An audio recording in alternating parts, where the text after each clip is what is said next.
కేంద్ర ప్రభుత్వంలో మాత్రం దున్నపోతు మీద వానబడ్డట్టే తప్ప కనీసం ఒక్క మనిషి రాడు, ఒకరు మాట్లాడరు. ఈ ప్రభుత్వం మరి ఇట్లా తప్పు చేస్తున్నదనే మాట రాదు, ఎన్డీఎస్ఏ రాదు, ఎవరు కూడా రారు. అంటే దీన్ని బట్టి ఏమర్థమవుతున్నది? ఇద్దరు కలిసి బీజేపీ కాంగ్రెస్ కలిసి కేసీఆర్ గారిని బద్నాం చేయాలి. కానీ వాళ్ళు ఎన్ని అనుకున్నా అది నెరవేరది.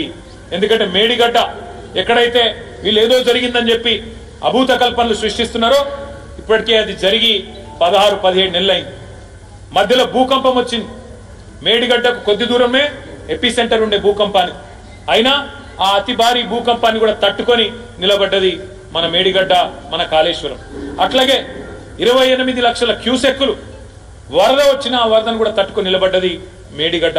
అందుకే కరీంనగర్ ఉమ్మడి జిల్లా రైతాంగం తరపున మేము ప్రభుత్వాన్ని డిమాండ్ చేస్తున్నాం. గతంలో కూడా మేము అందరం పోయినాం, ఎమ్మెల్యేలం, ఇన్ఛార్జీలం, కాళేశ్వరం కూడా పోయినాం. కిందికి నీళ్లు వృధాగా పోతున్నాయి, దయచేసి పైన చేన్లు ఎండుతున్నాయి. అప్పర్ మానేరు నుంచి మొదలు పెడితే కింద మంత్రిని దాకా చేన్లు ఎండిపోతా ఉన్నాయి.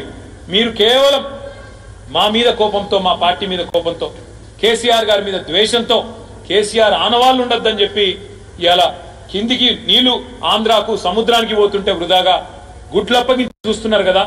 మీరు అనుకుంటే 3 నెలల్లో ఆ కాంట్రాక్టర్ తయారున్నా అని చెప్పిండు, ఒక్క పైసా కూడా ప్రభుత్వానికి పడదని చెప్పిండు, నేనే రిపేర్ చేస్తాను కూడా చెప్పిండు. ఆ పని చేయించండి అని చెప్పి ఉమ్మడి కరీంనగర్ జిల్లా రైతుల తరపున అడుగుతా ఉన్నాం. వెంటనే స్పందించి ఈ ఎండాకాలంలోనే మేడిగడ్డకు రిపేర్ చేస్తే మరి మళ్ళా పంటలు ఎండిపోయే పరిస్థితి ఉండదు. మీరు ఇప్పటికే రైతు బంధు ఇయ్యలే, రుణమాఫీ చేయలే, రైతులకు బోనస్ ఇయ్యలే, కరెంటు చక్కగా ఇస్తలేరు, నీళ్లు కూడా చక్కగా ఇయ్యక మళ్ళా రైతులు ఇప్పటికి 520 పైచిలకు మంది కాంగ్రెస్ ప్రభుత్వం వచ్చినాక ఆత్మహత్యలు చేసుకునే దుస్థితి ఉన్నది. ఈ పరిస్థితి ఇంకా తీవ్రం కావద్దు అంటే వెంటనే ప్రభుత్వం తన దున్నపోతు నిద్ర నుంచి మేల్కోవాలి. ఇవాళ మిడ్ మానేర్ గాని, ఎల్ఎండి గాని, యుఎండి గాని, చెరువులు గాని ఈ ప్రాంతంలో మొత్తం నింపే విధంగా వెంటనే అక్కడ రిపేర్ పూర్తి చేసి 2-3 నెలల్లో నీళ్లు పంపింగ్ స్టార్ట్ చేయాలని చెప్పి కూడా మేము డిమాండ్ చేస్తా ఉన్నాం. ఇటు ప్రజా పోరాటాలు కొనసాగిస్తూనే మరొక వైపు ప్రభుత్వ అవినీతిని కూడా ఎండగడుతూనే ఉంటాం. నిన్నగాక మొన్న హైదరాబాద్ సెంట్రల్ యూనివర్సిటీలో 400 ఎకరాల భూమిని, అటవీ భూమిని ఇవాళ బ్యాంకులకు కుదబెట్టి పైసలు తెచ్చినామని చెప్పి నిన్న పిసిసి ప్రెసిడెంట్ మహేష్ గౌడ్ గారు చెప్తున్నారు. కానీ మళ్ళీ ఇంకా కూడా స్వయంగా పిసిసి అధ్యక్షుడే చెప్తుంటే కుదబెట్టినామని ఏం లేదని చెప్పి ఇంకో మంత్రి గారు మాట్లాడుతూ ఉన్నాడు. ఫస్ట్ కాంగ్రెస్ వాళ్ళు కూర్చోండి ఒక కాడ, కుదబెట్టినరా, అమ్మినరా, లేకపోతే మొత్తం దోసుకున్నారా, ప్లాట్లు కొట్టి మొత్తం లోపలనే కొట్టేసినరా, ఇది ఏందో కానీ మీరు మాట్లాడుకొని స్పష్టంగా బయటికి రండి, ఏం చెప్పదలుచుకున్నారు. మేము స్పష్టంగా ఆరోపిస్తా ఉన్నాం. మొన్న జరిగింది సెంట్రల్ యూనివర్సిటీ భూముల్లో కంచె గచ్చిబౌలిలో భారతదేశంగా ఉంటాం. మా పార్టీ మరొక 25 ఏళ్ల పాటు చెక్కు చెదరకుండా ఉండే విధంగా సుశిక్షితులైన కార్యకర్తలను, సైనికులను తయారు చేసుకుని ముందుకు పోతాం. మీడియా కూడా మాకు ఉద్యమంలో సహకరించింది, అధికారంలో ఉన్నప్పుడు సహకరించింది, ప్రతిపక్షంలో కూడా మీరు సహకరిస్తున్నారు.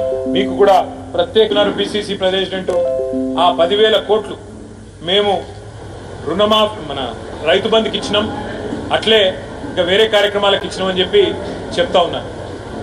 అదేవిధంగా బీకన్ అనే ఒక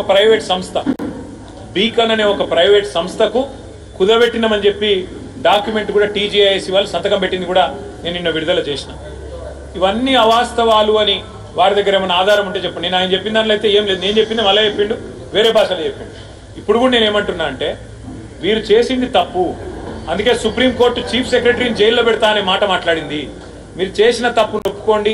ఇకనైనా ఆ 400 ఎకరాల విషయంలో ఆ విద్యార్థుల పోరాటం ఏదైతుందో, సెంట్రల్ యూనివర్సిటీ విద్యార్థుల పోరాటం, ఆ ప్రజాస్వామిక పోరాటాన్ని గౌరవించి ఆ నిర్ణయాన్ని వెనక్కి తీసుకోండి.